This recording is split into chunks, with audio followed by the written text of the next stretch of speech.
এই ত্রিপুরা এবং আগরতলা এসে গেছেন। ত্রিপুরার রাজ পরিবারের রাজারা ছিলেন, আমরা সবাই জানি, ওনারা শিল্প সাহিত্য সংস্কৃতির পৃষ্ঠপোষক ছিলেন। বহু কৃতি গুণী শিল্পী সাহিত্যিকদের সমাবেশে ঘটেছিল ত্রিপুরার যখন রাজদরবার ছিল, সেখানে বহু লোক গুণী ব্যক্তিরা এখানে এসেছিলেন। আমাদের ত্রিপুরার রাজাদের সম্পর্কে আমরা জানি, ওনারা একাধারে যেমন রাজকর্ম চালিয়েছেন, আবার আরেক দিক দিয়ে ওনারা নিজেরও কবি, চিত্রশিল্পী, সুরকার ও গীতিকার। মহারাজা বীরচন্দ্র মাণিক্য থেকে শুরু করে মহারাজা বীর বিক্রম কিশোর মাণিক্য বাহাদুরের সময়কাল থেকেই ত্রিপুরার রাজদরবারে দেশ বিদেশের বহু খ্যাতনামা শিল্পী, কবি, লেখক ও সাহিত্যিকরা ত্রিপুরা এসেছিলেন। এবং আমরা এটাও জানি যে বহু কবি, শিল্পী তাদেরকে আর্থিকভাবেও এই রাজ পরিবার থেকে ওনাদেরকে সাহায্য করা হয়েছিল। ত্রিপুরা আমরা জানি যে এখানে 19টা জনজাতি সম্প্রদায়ের জনগণ রয়েছেন, তাদের নিজস্ব কিন্তু কৃষ্টি, সংস্কৃতি, ভাষা, ঐতিহ্য রয়েছে, যেটা আমরা বাইরেও যখন যাই বারবার আমরা গর্ববোধ করি।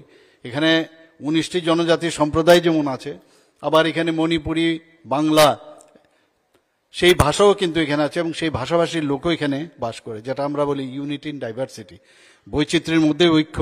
সেই মূল মন্ত্র আমরা যদি দেখি, ত্রিপুরার মধ্যে কিন্তু সেই বৈচিত্র্যের একটা মানে ঐক্যের যে নানাবিধ, সেটা কিন্তু পরিস্ফুট। এখানকার প্রকৃতি, জল, হাওয়া, পরিবেশ, মানুষের জীবন যাত্রা, রীতিনীতি, পাহাড় ও সমতলের যে একটা নিবিড়, যে একটা বন্ধুত্বের যে সংস্কৃতির একটা উপাদান আমি বলতে পারি। আমরা সংস্কৃতির বহুরূপতা সাহিত্যের নানা ক্ষেত্রে এই ত্রিপুরাতে তা বিদ্যমান। বাঙালি, জনজাতি, সংখ্যালঘু সম্প্রদায়ের প্রত্যেকের এক একটি উজ্জ্বল সংস্কৃতি আমাদের গৌরবময় ঐতিহ্যকে এখানে এগিয়ে নিয়ে যাচ্ছে। এই সাহিত্য সম্মেলনে যারা এসেছেন তাদের নিজ নিজ ক্ষেত্রে এক একজন উজ্জ্বল নক্ষত্র। আমরা সবাই আমরা জানি, যখন নামগুলো এসছে তখনই আমরা বুঝছিলাম যে উড়ানের তরফ থেকে যাদেরকে সিলেকশন করেছে, আমি ওনাদেরকে ধন্যবাদ দেব যে কিভাবে ওনারা সিলেকশনটা করলেন। তো আমি আশা করব যে ত্রিপুরার যে কৃষ্টি সংস্কৃতি, এখানে যারা বাইরের থেকে এসছেন তাদের তুলি কলম, মেধা ও প্রজ্ঞা, এদের মাধ্যমে ত্রিপুরা যাতে আরও এগিয়ে যায় সেইভাবে আপনারা সাহায্য করবেন। এবং এখানে শুধু তাই নয়, আমরা প্রতি বছরে এখানে বইমেলা, আগরতলা বইমেলার এখানে উদযাপন আমরা সবসময় আয়োজন করি এবং সেখানে লেখক, পাঠক, প্রকাশক এবং সমাজের শুভবুদ্ধি সম্পন্ন মানুষের যে একটা রিলেশন, সেটাও কিন্তু সেখানে আমরা দেখতে পাই। শুধু এখানেই নয়, আগরতলাতে শুধু না, অন্যান্য মহকুমাতেও আমরা সেটা চেষ্টা করছি। বিশালগড়া এখনও সেই বইমেলা চলছে। শুধু তাই নয়, অটল কবিতা উৎসবও এখানে আয়োজন করা হচ্ছে এবং এতেও কিন্তু আমাদের যারা কবি সাহিত্যিকরা তাদের যে সৃষ্টির যে সম্ভার, সেটা কিন্তু উপস্থাপন করার সুযোগ রয়েছে। সরকারি উদ্যোগে রাজ্য স্তরে নাট্য উৎসবের আয়োজন করা হয়। তথ্য ও সংস্কৃতি দপ্তরের উদ্যোগে আমরা একটা ক্যালেন্ডার, সাংস্কৃতিক ক্যালেন্ডার, সেটাও আমরা করেছি এবং সেই ক্যালেন্ডার অনুযায়ী প্রতিনিয়ত সারা বছরেই আমাদের বিভিন্ন অনুষ্ঠান এখানে হয়ে থাকে। তাছাড়া বেসরকারি উদ্যোগেও সেমিনার, আলোচনা সভা, কবি সম্মেলন, বিভিন্ন মনীষীদের যে জন্মদিবস উদযাপন, মেলা উৎসব আয়োজনে সরকারিভাবে পৃষ্ঠপোষকতা করা হচ্ছে।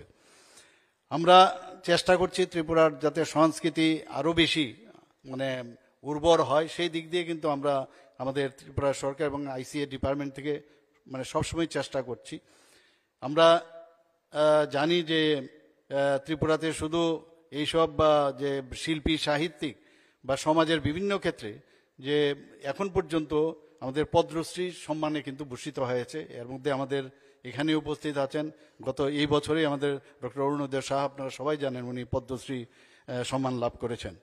তাছাড়াও ত্রিপুরা খেলাধুলার ক্ষেত্রেও কিন্তু আমরা একটু আগে ঘোষক বলছিলেন যে আমাদের একজন প্লেয়ারের নাম বলছিলেন, তো খেলাধুলার ক্ষেত্রেও ত্রিপুরার প্রচুর নাম এবং ত্রিপুরাকে আমরা আশা করি যে এই ধরনের যে অনুষ্ঠান আজকে উড়ানের মাধ্যমে হয়েছে, আগামী দিনও তারা এই ধরনের লিটারেচার ফেস্টিভ্যাল তো করবেনই, পাশে পাশে আরও অন্য কিছু যেটা করা উচিত আমি মনে হয়, ওনারা ফিলান্থ্রপিক ওয়ার্ক সেই বিষয়ে ওনারা রেখেছেন এবং রাজ্যের বাইরের শিল্পী, সাহিত্যিক, কবি, বুদ্ধিজীবী সকলের যে অংশগ্রহণ ও পারস্পরিক মত বিনিময়ের মাধ্যমে সাহিত্যের যে এই আয়োজন, সেটা প্রাণবন্ত হবে বলে আমি বিশ্বাস।